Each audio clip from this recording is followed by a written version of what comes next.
Welcome, everyone. I'm Jane Marshall. I'm the current president of OCNA. And tonight we have some of our board members here. Lane Stewart, he's our treasurer. He does a video and other AV and audio, thankfully. And we have Kurt Busk. He's our vice president. He was president for a long time, a former planning commissioner. And we have Kelly Debney over there. She does sign-in, and she's one of our newsletter carriers. And so is Cynthia right here. And you know, thankfully we have folks in our neighborhood that want to help, maybe at different levels. And so they help us by delivering newsletters, which we do 8 times a year. It takes like, what, 30 minutes maybe?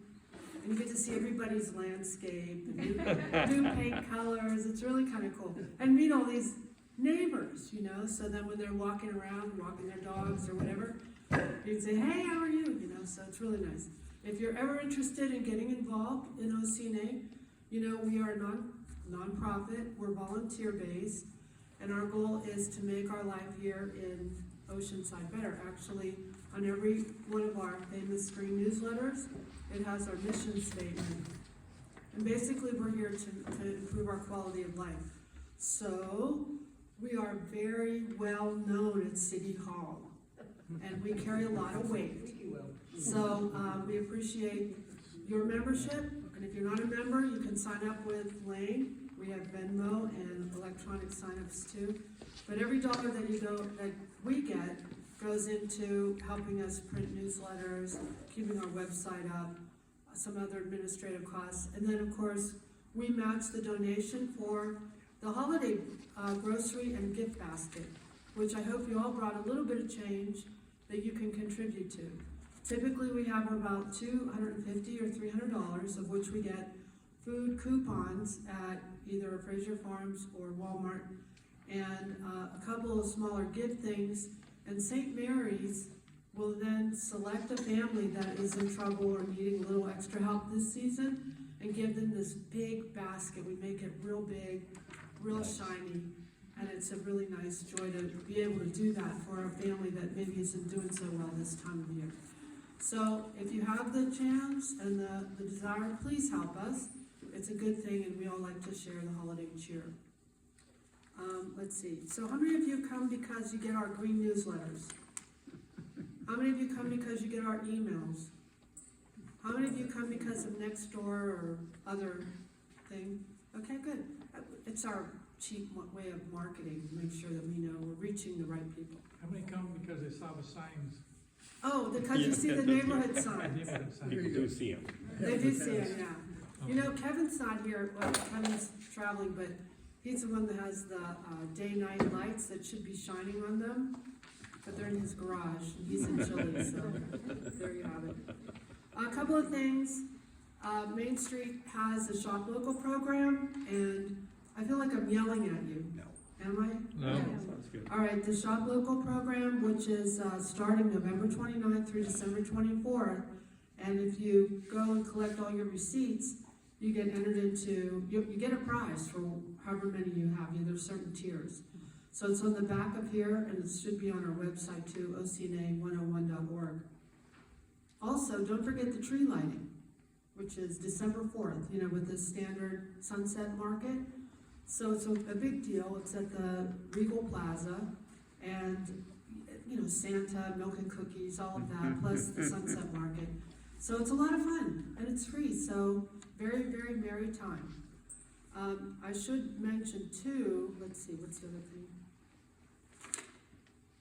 Well, you all know about the turkey trot, right? And of course, I mention it here because they block off some of the streets and whatnot, so just so that you know.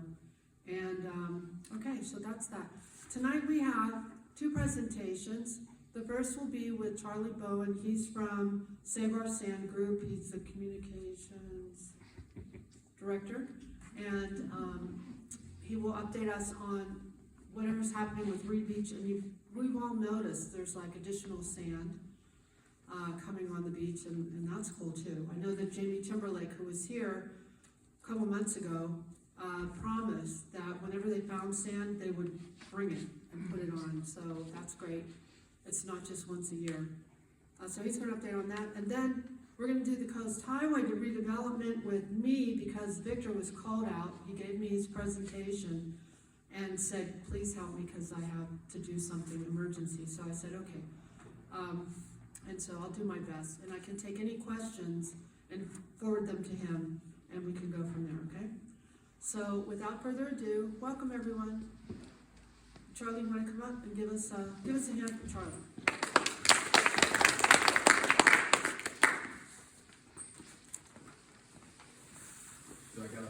So I gotta stand close to this thing? Yeah, we video it for our YouTube channel, and if it's not real amplified, it doesn't come through Okay. very well. No, that's cool. So I wanna know, my name's Charlie Bowen, and I run communications for Save Oceanside Sand.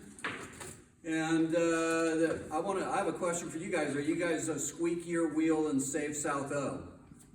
because I've been there and spoken to them too, so. And my organization gets squeaky sometimes too. We are a 501c3 public benefit corporation, and we are a local community advocacy group, and we are advocating for the beaches of Oceanside to be sustainably restored, and we will keep after the city until we get our beaches back. So let's talk about, I think the big thing on everybody's mind is the Re-Beach pilot project. So let's define the project in simple terms. In simple terms, the constructs are two headlands on the back beach that help secure the sand. They give it a little something to grab onto. And then you've got an offshore reef about 800 feet off the shoreline in between. And then those constructs come with about 900,000 cubic yards of sand, which is a lot of sand. That's more sand than the beaches of Oceanside have seen in a decade or two. I think the good news was that the Coastal Commission awarded the city of Oceanside a $1.8 million grant, and that's to do baseline monitoring that is ongoing right now. And they're required to do 2 years of baseline monitoring prior to any construction happening for the project. And I think let's clearly define something here too, which is Re-Beach is a City of Oceanside project 100%. We are simply an advocacy group that has, we've advocated with the city to get them to take some action about the sorry state of their beaches. So, and Re-Beach has entered the environmental compliance and permitting stage. And so what does that mean? Well, the environmental impact report is now going to be prepared. The notice of preparation scoping has come to a close. And then the public will have 2 more opportunities to provide input. And that's for the draft environmental impact report, when it's issued, as well as for the public hearing for the environmental impact report that's finalized. The city hopes to have a shovel-ready project by the end of 26 or 27. I think in terms of, if you think about the baseline monitoring that's required, you got to figure that's the middle of 27 because you've got to complete those 2 years of baseline monitoring before you can do anything. There are other permits required, including the coastal development permit from the Coastal Commission. The sand component is State Lands Commission, etc. There's quite a few permits required. The city and the project has 3 advisory groups for Re-Beach, and that's a technical, and then a biological and a surfing advisory group. And those advisory groups are made up of some of the best minds in science and engineering. And you've also got the local surf community involved as part of the advisory board. You could have construction as early as mid-27, as we talked about. That is dependent upon funding. And I want to be really clear, when you think in terms of how the city operates, when you think in terms of how projects get funded, I want to distinguish between funding, which means that from whatever various sources you actually have the money to do the project, versus budgeting, which sometimes we all run into, well, gee, we budgeted for it, but we just don't have the money to do it. So we're very focused as an organization on continuing to advocate for proper funding for the project, and that's not just from the city, that's more than likely from the state, from state agencies. I doubt you'd see any federal money for it, but you never know. And then once the project is implemented, that comes with adaptive monitoring. So that adaptive monitoring is it follows implementation, it evaluates the performance of the project, it evaluates surf resources, the beach width, and the overall system effectiveness, and then it also provides for adjusting that system, in other words, adjusting the project if they see that there's a need to kind of tweak something one way or the other. So that pretty much sums up Rebeach. Other things that could impact the Oceanside shoreline, you've got the Sandags Regional Beach Sand Project 3. So that would be the third regional sand project done by Sandag. They have completed the feasibility report for that. That was completed in August of 2025. They're in the early stages of planning, and that project, for all the cities involved and for all the costs, that's approximated at about $260 million. So that's not a cheap thing to do, and they hope to implement it roughly 2030, but that remains a big unknown. They're far from there. And then the other thing going on with Oceanside is the Army Corps of Engineers. So the U.S. Army Corps of Engineers, they are doing their study. That study was legislated to be done with the Water Resources Development Act of 2000. It was supposed to be completed in 36 months. They kind of missed that deadline.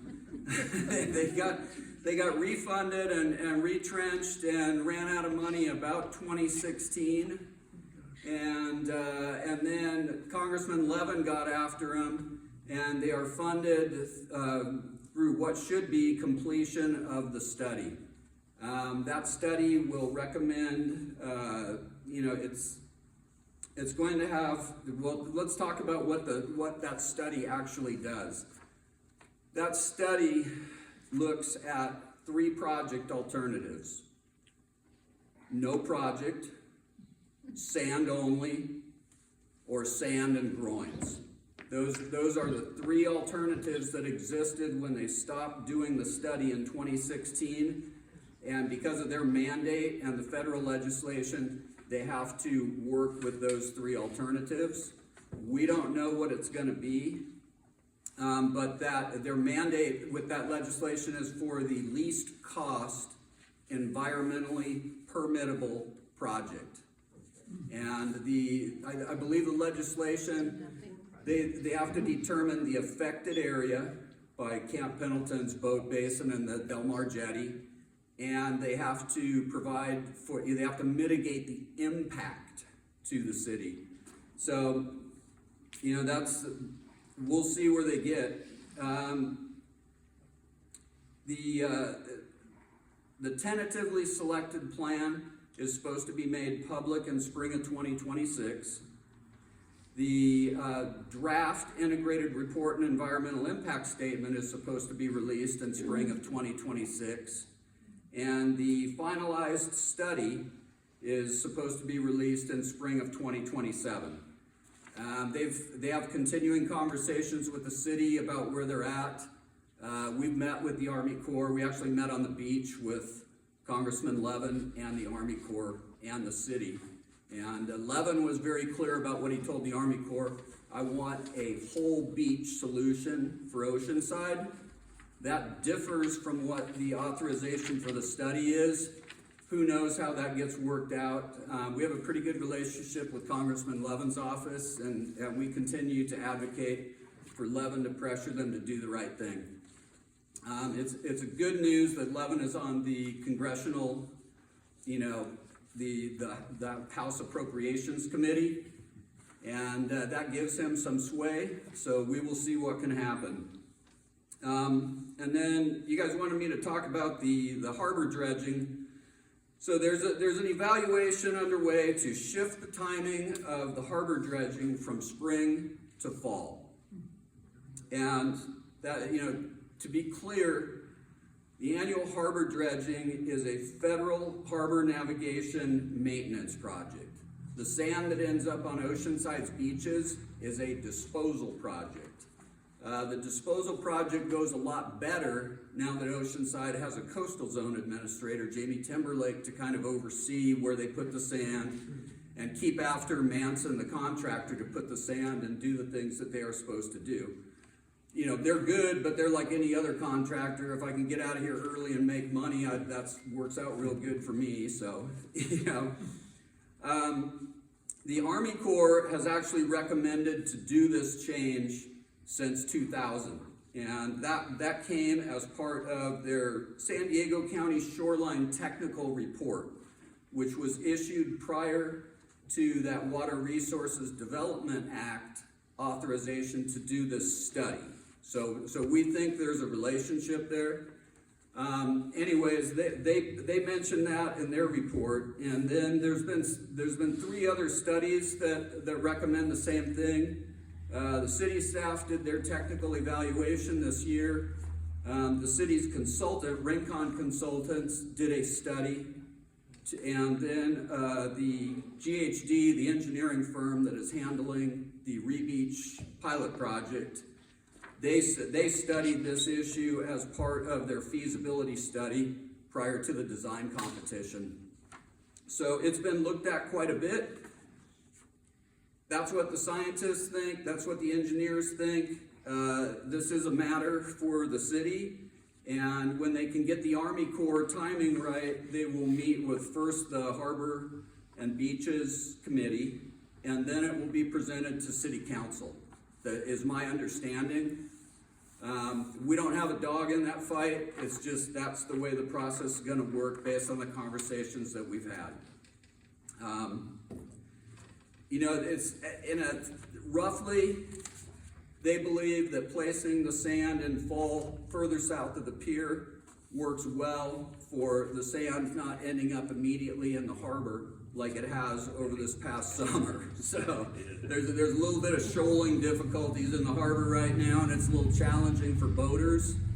So, and keep in mind that if they do make this shift, it's on a trial basis. They can always shift it back. So, and they can do the dredging more than once a year if a particular situation called for it. So that's always on the table. Just keep that in mind. And, we'll see what happens. More will be revealed. You mentioned the Tyson Street SCOUP project.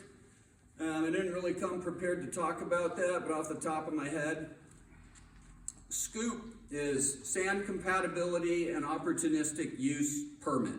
So that's what the SCOUP, S-C-O-U-P, stands for. That's a multi-year permit. I believe the current one the city has runs 5 years. That Tyson project is the first time they've ever used it. And it's not an easy, it seems like it would be an easy thing to do. Oh, you've got sand available, let's do it. That sand had to be extensively tested to make sure that biologically it's okay to put on the beach, and to make sure that the sand is actually compatible with being put on the beach. So it's, even if you find the sand, it still takes time because those processes have to happen. I believe there's a possibility of more SCOUP projects down the road, but I don't have any details, and I don't know what they would entail. And sand is a precious resource. It's not easy to find. The good news for Rebeach is that as part of final design and engineering, they also did offshore testing, and they believe that they've found an adequate sand source that would fit the bill for Rebeach. So that's excellent news. And, to close this out, we are a 501c3. We run on volunteers and donations. We have, 3 or 4 people that get paid part-time to do a few things for us. We've gotten to that point, but for the most part, it's a labor of love. We encourage you to sign up. You can sign up at SOSOceanside.com. We're not going to spam you, but what you will receive if you sign up with email is you will receive our calls to action, and that helps you be the squeaky wheel to get the city to take action to get the beaches restored. You know, you can get involved, you can volunteer, and we are always open to your generosity and donations that help things like this happen. And I think I'd like to close out my comments with, we did a historical photo project with the, sorry, this gets emotional for me. These beaches are really dear to me. They are worth fighting for, and we believe it's the right thing for the city to do. It provides shoreline resiliency, it protects infrastructure and property, it creates usable beaches for everybody. A day at the beach is free, it provides social equity, and when 65% of the city's beaches are closed because they're basically unusable, there's no dry sand even at the lowest tides, that's a problem. And you know, the unfortunate thing is if we continue to do nothing, you will end up with a disaster situation, and you will end up spending all the money to recover from that disaster. You've seen it happen before. You've seen the historical photos where there was damage to the strand. When infrastructure and property fall into the ocean, it's a done deal. It's over. So, you know, and with the Historical Society, it was really focused on photos and telling the story of the beach over time. The real gem was in a Blade Tribune editorial from 1980. The Chamber of Commerce had once again kind of kicked the city in the you-know-what and gotten them to talk about doing something about the beaches. That editorial basically called the city out for lack of sustained political pressure, because you need 2 things in order to do something big like this. You need political will and you need funding. You need the money to build it. The Army Corps of Engineers, the district supervisor, stood in front of city council and told city council in 1980, the reason that you don't have a beach, the reason that you are so far behind other projects is lack of sustained political pressure. You have not applied the pressure to be the squeaky wheel and get a project like this in front of everybody. And he said, that's why you're about 5 years behind, and that was in 1980, and you see where we're at now. So, thank you very much for your time. Do you want me to answer questions? Sure. Feel free to ask. I'll start.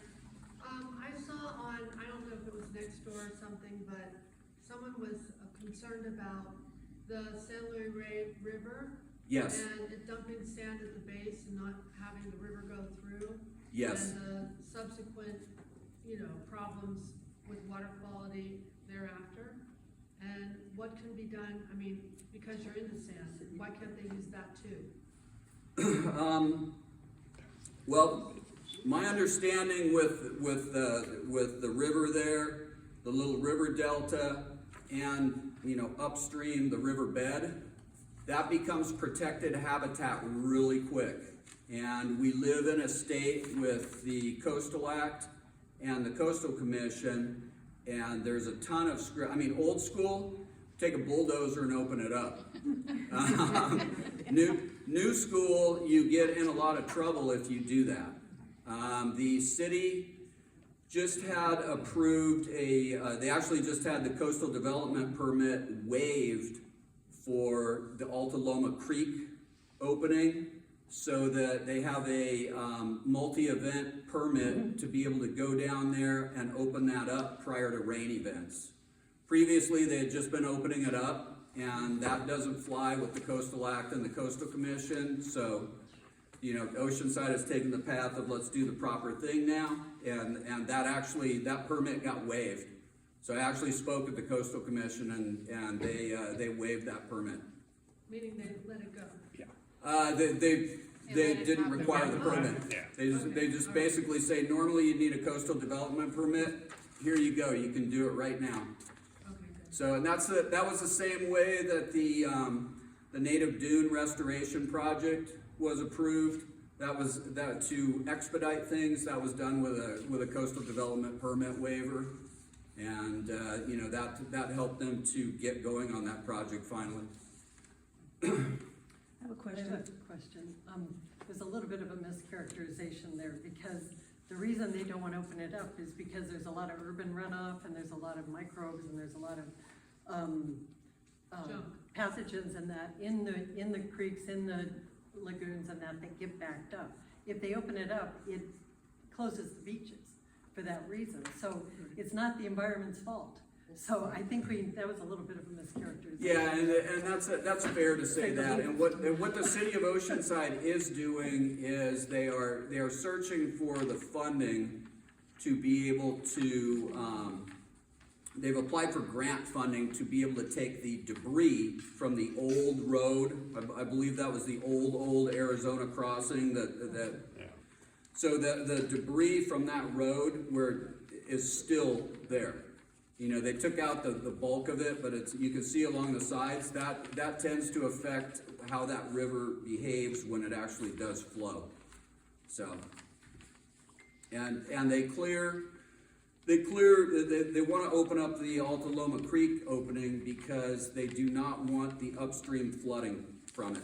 So it affects the mobile home park and all that pretty badly. The lagoon freed itself, but only after flooding all the trails and the and the schools couldn't have Exactly. field trips, but it finally freed itself.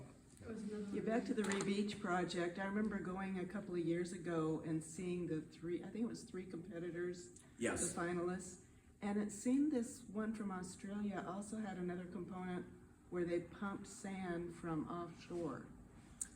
They actually, when the city of Oceanside authorized a change order to cover the cost of GHD's final engineering and design, that a feasibility look at doing a sand bypass system, it was included in that change order. So they are looking into that. ICM and they're to restore about 20 miles of Queensland beaches from a condition that basically looked like West Newport prior to the groins. It looked like South O right now. Part of that work that restored those beaches included a sand bypass pump. That's what actually created the super bank. If you have any knowledge of surfing, that sand bypass pump from the Tweed River has kept sand on those beaches. The report we just got back from ICM was that the severe cyclone event that the Queensland beaches just suffered, they lost about 6 million cubic yards of sand, but the dunes held, and there was no damage to infrastructure or property, and they can restore the sand, and the system worked exactly as planned. So it survived a pretty big hit from a solid cyclone. Great. They're pumping sand already.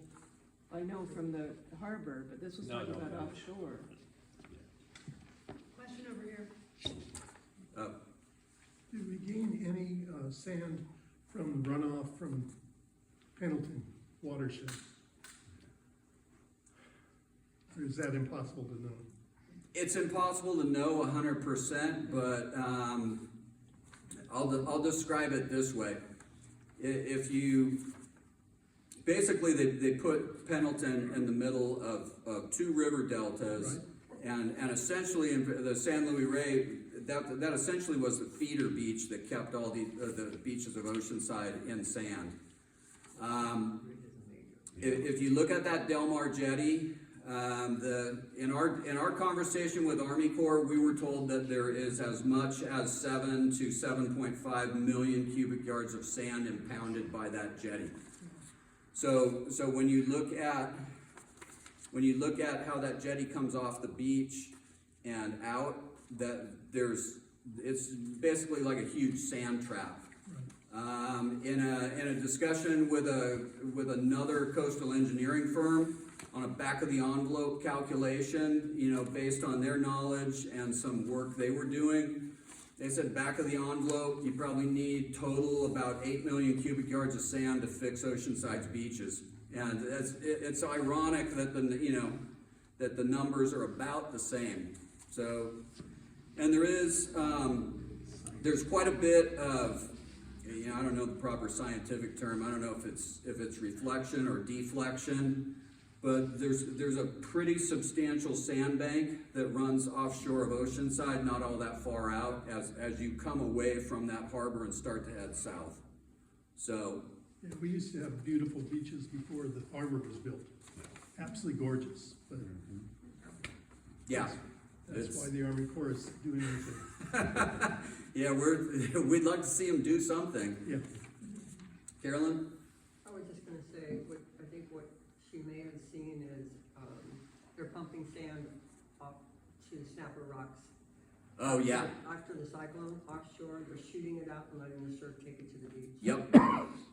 Yeah, I mean, it would be fantastic if Oceanside got a sand bypass system like that.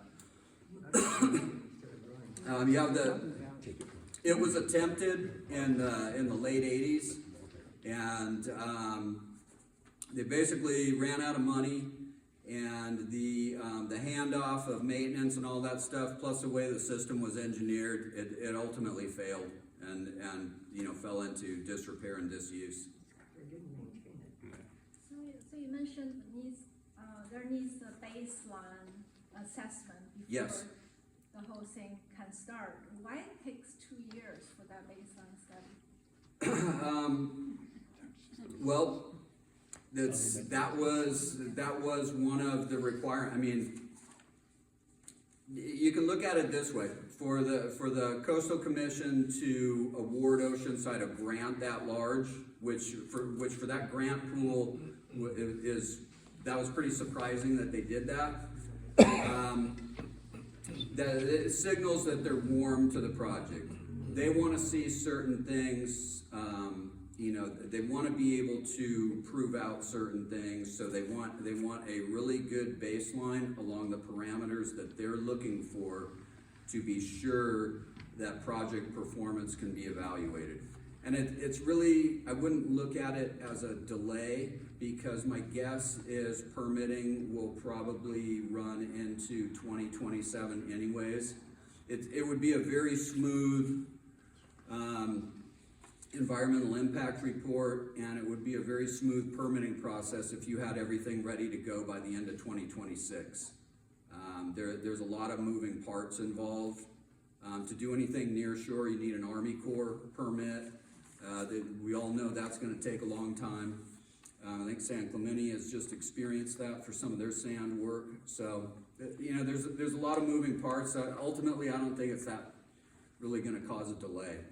But they want a very solid foundation from which to gauge project performance.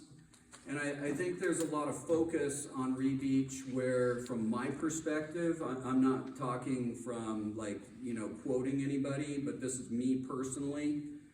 I believe that there are a lot of people with a lot of organizations and a lot of coastal engineering and scientists.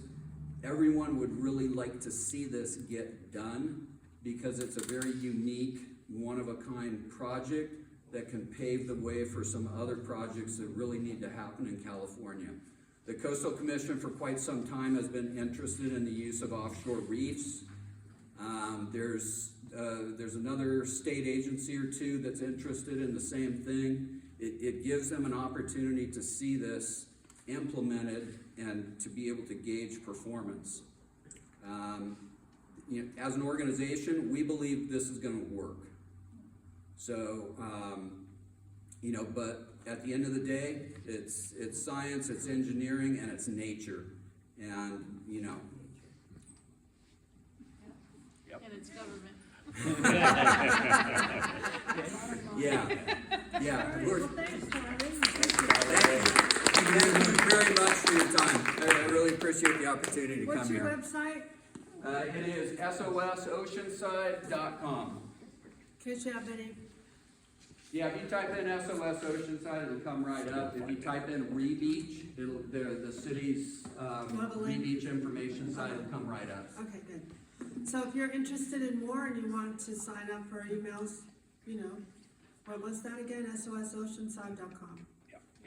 Yeah, and I can send you information you can put out in your next newsletter. All right, It's easy to get a hold of us. good. Thanks, Charlie. Any other questions for him before I get going? Okay, as I mentioned, Victor Velasco is a friend of ours and has come to talk to us many times, but most recently several times about the Coast Highway Corridor was redevelopment corridor project now. So he had an emergency, so he sent me his presentation, and I'm gonna do my best. Now, it's not that I'm new to this, because I was on the steering committee to evaluate options and things like that. So it's just that as it progresses, there's so many details that happen as they try to move forward. So the most important thing to me was they were looking for a grant that was supposed to be awarded, or at least known about recently. Let's see. Okay, so just to remind everybody what the goals are. So obviously they want to improve pedestrian, they want to slow Coast Highway down.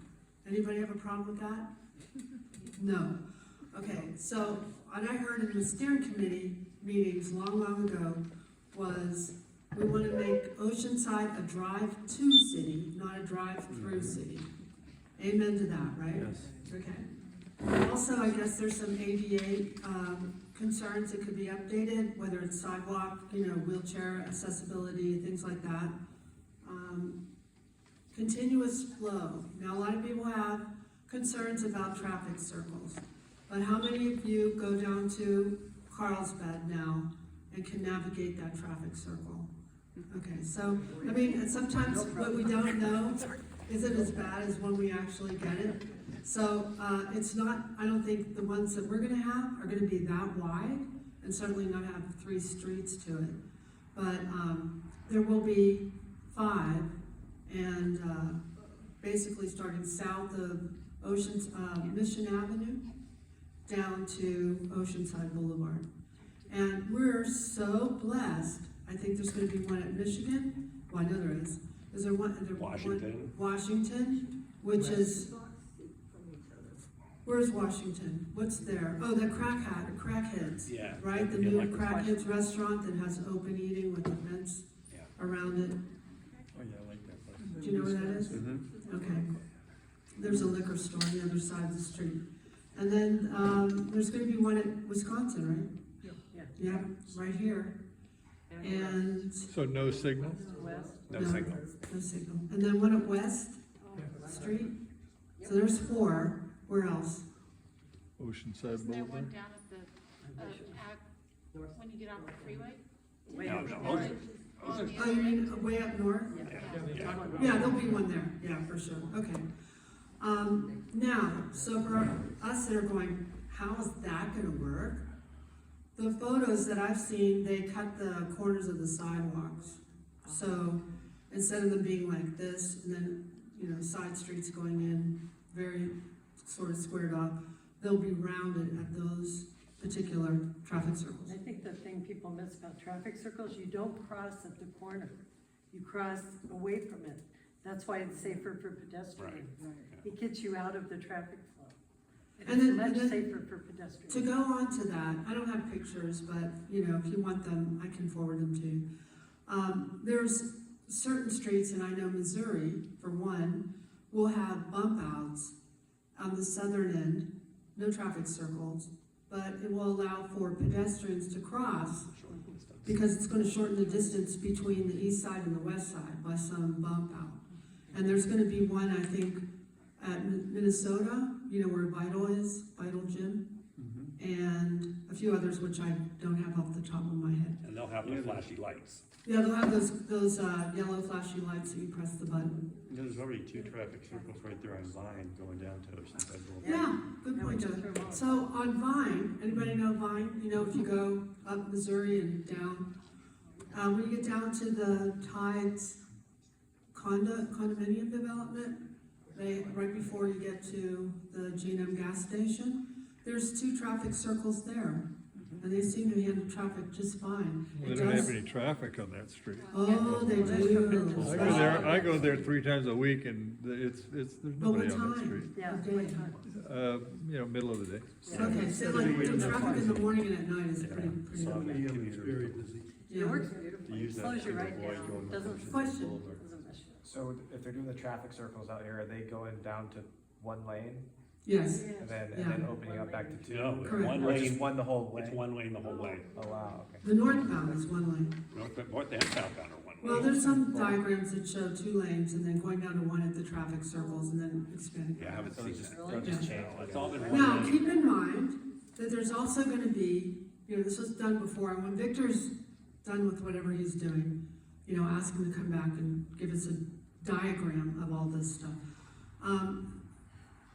The diagrams that I have seen, they have going southbound 2 lanes, then they go to 1, a traffic circle, then it's 1 and it goes to 2, and it kind of pinches the flow of traffic. Yeah, I didn't see Okay, that. so then, in addition to that, there's gonna be median strips in between certain roads. So for instance, if you're at Michigan and you wanna go to, let's say Topeka, which is just 1 block north, you may not be able to make a left-hand turn until you go up to Mission. Or you'd have to come south to Michigan and make a U-turn and then turn on. So there's gonna be some of that going on.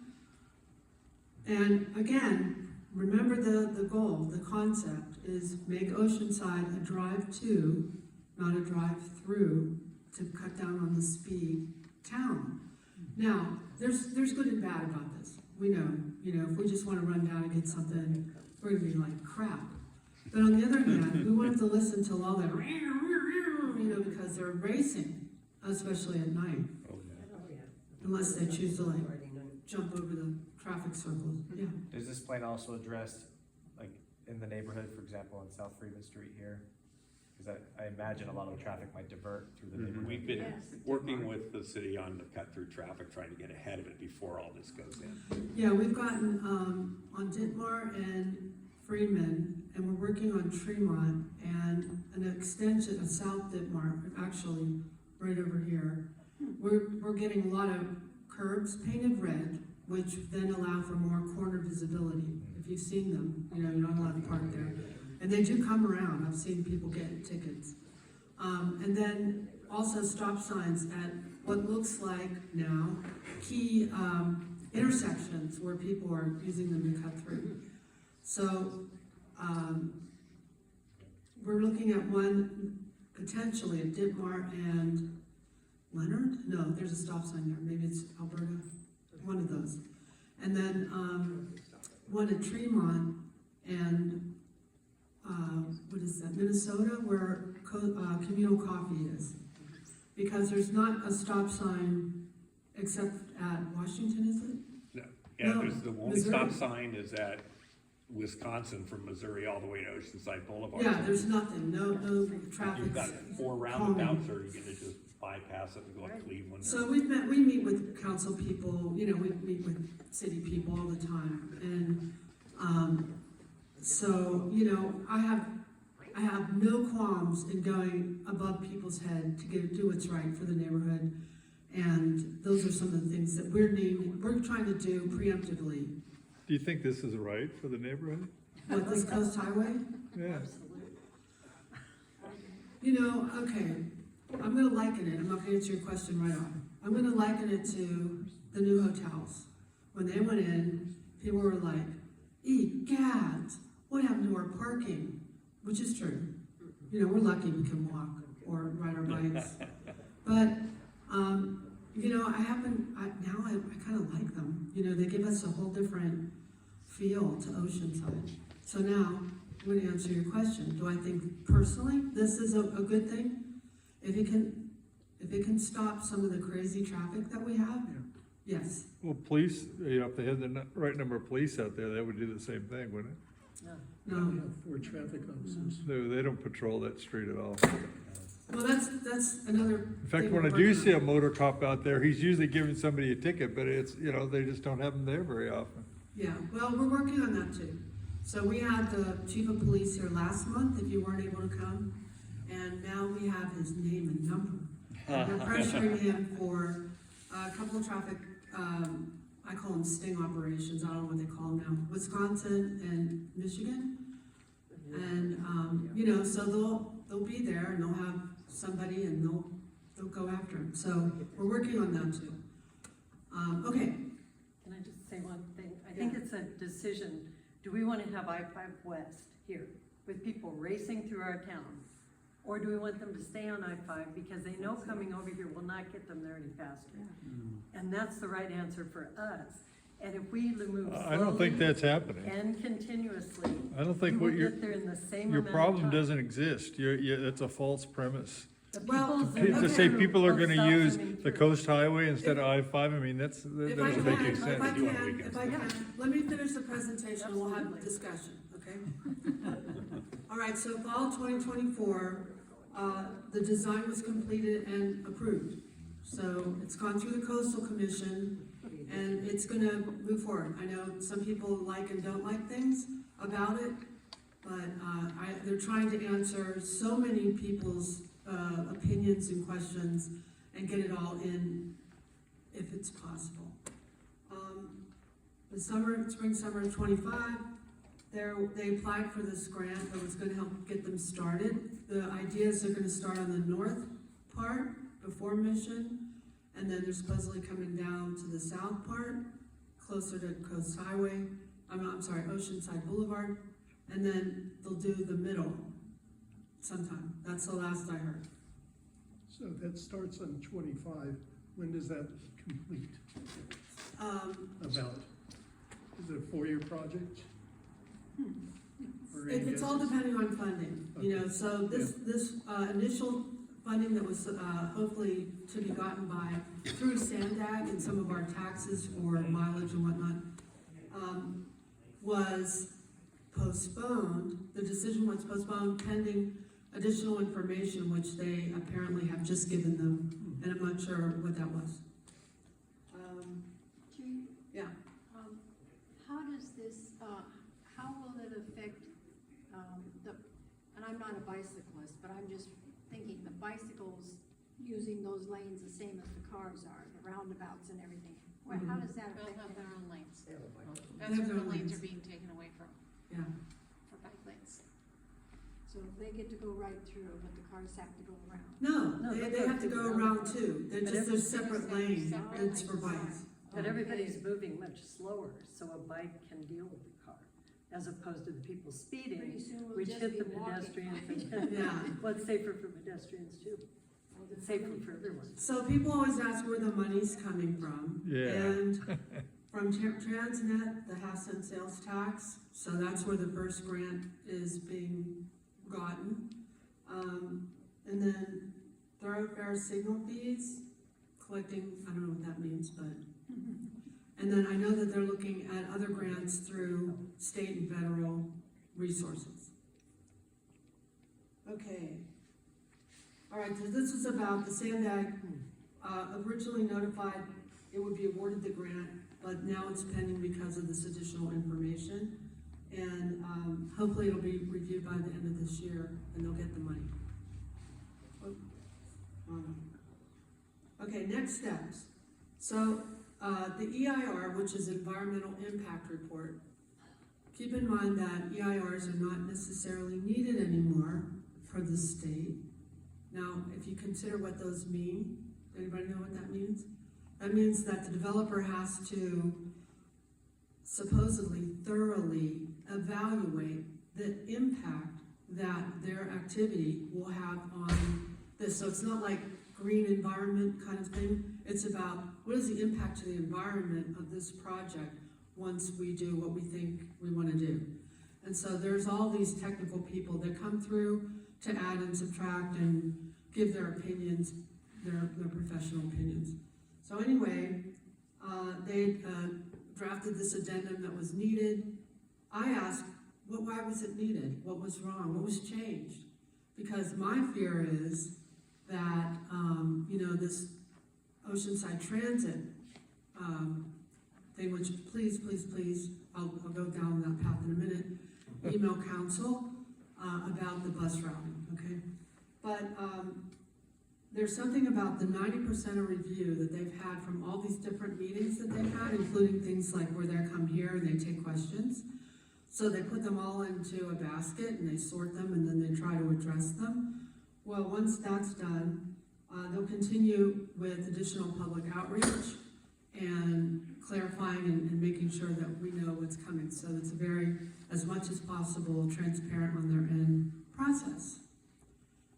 So I think that's all I have. Is there any questions? Yes. So it really sounds to me like a all or nothing type of project. So is there anything in the middle while we're waiting for the funding? So for example, Carlsbad, there is like this blinking light, right? At least across, pedestrians can cross the coastal highway. Right now, we don't even have that. So we're just waiting for this giant project to get funding, and who knows when we're gonna get started. What streets did you want to have? I mean, multiple streets. All of them. Yeah, so for example, if we want to get coffee from the Better Buzz or whatever, we have to risk our life to cross, right? Otherwise, they have to make a huge loop to Oceanside Boulevard to wait for the light.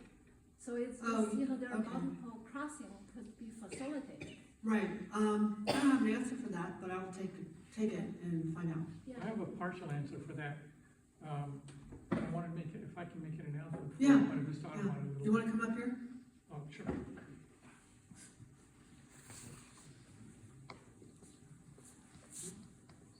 My guess is the issue is cost. I'll put on a different hat, but it's the Audubon Society, that's the hat now. We have worked with the city to get one of these crossings down by our visitor center, just by the lagoon.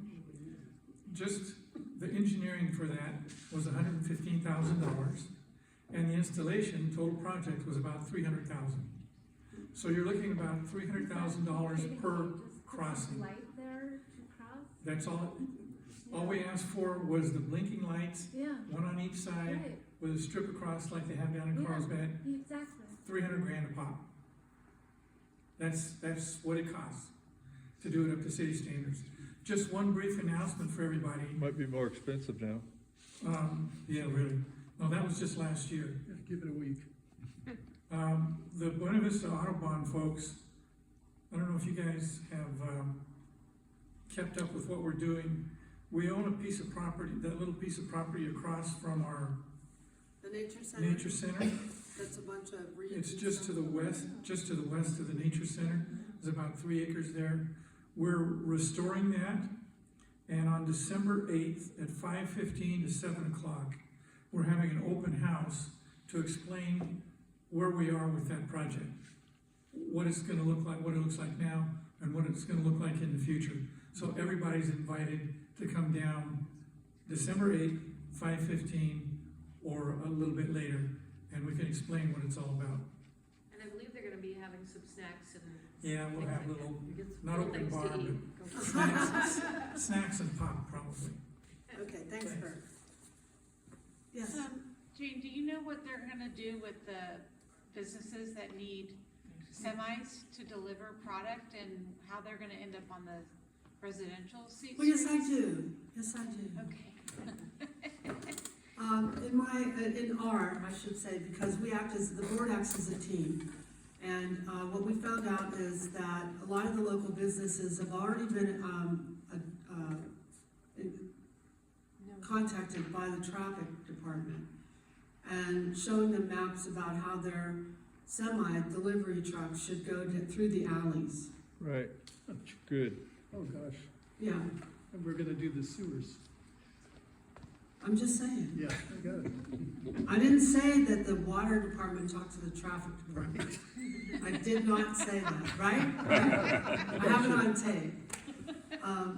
All right, so, yeah, there's all kinds of things. Yeah. But now if I could focus your attention just briefly on something that's gonna happen tomorrow. It's the city council will review, the postponed and now re-reviewed, Coast Highway, Oceanside Transit Center development. 7 stories on each of those 2 parking pads, right? Now, the state has mandated certain things, so we cannot fight the height or the density. That's kind of by law. And they truly have taken away local jurisdiction on a lot of the things that make our lives livable because of the housing crisis. I don't know, I mean, my kids can't afford a house, so there you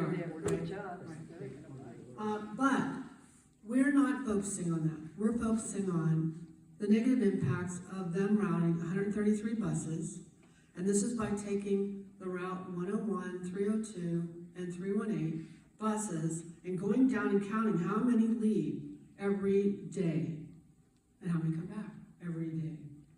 And you get a total of 133 that normally would go and currently go out Seagates to Coast Highway because the bus bays are up there. But they want to move the bus bays down by Missouri and use these local streets, which are not constructed for this kind of weight and volume of traffic.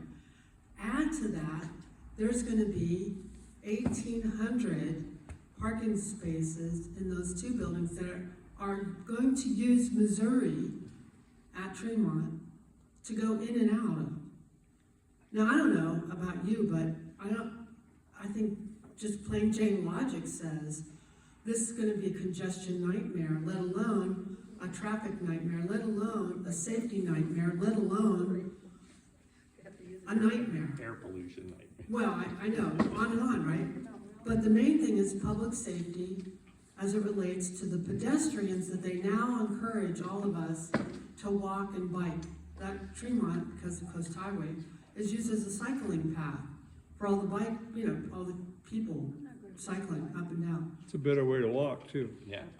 Sorry? It's a better way to walk than the Coast Highway. Yeah, right, exactly. And it's a cross path, east to west, for people going to the beach because they go into the transit tunnel, which on the 24th of this month, go down there, there's gonna be a big celebration for the transit tunnel and the artwork that is put inside. If you haven't seen it, it's fantastic. Yeah, it's pretty. That's good. So if you would, to help your neighbors, even though you may not be impacted directly, please email council@oceansideca.org, and say bus routes to the south have to go on Seagaze Drive. What Yeah, time is the like- meeting tomorrow? 6 p.m. 6 p.m. Agenda It's item 18. Yeah, item number 18. And, if it was happening to you, what we have to do is, as a neighborhood, help each other. So if it was happening to down here and it wasn't good, we would rally everyone over here to write emails to help, and vice versa.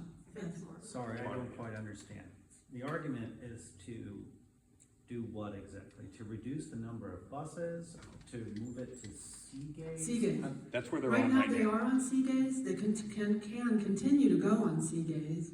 Is there a problem with that? Well, they say there's too many turns. It's not efficient, It's not efficient. So, too many turns. what is this map we're looking at here? Okay, so this map just shows you that the buses, they come out of Coast Highway, 101, 302, 318, and on the right side, it shows starting at 5 a.m., 4:47, and 5:06 a.m., all the way to 10:47, almost midnight, and 7:45 p.m.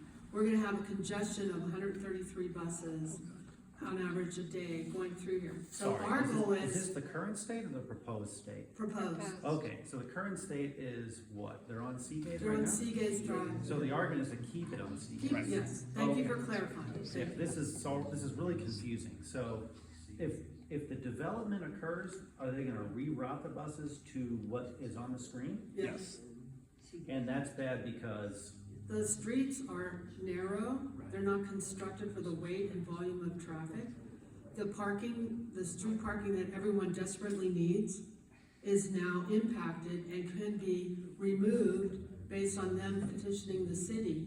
why isn't this captured in an environmental impact report? Yeah, we asked that too. Well, it is, and it's unmitigated. So I guess I'm just really confused.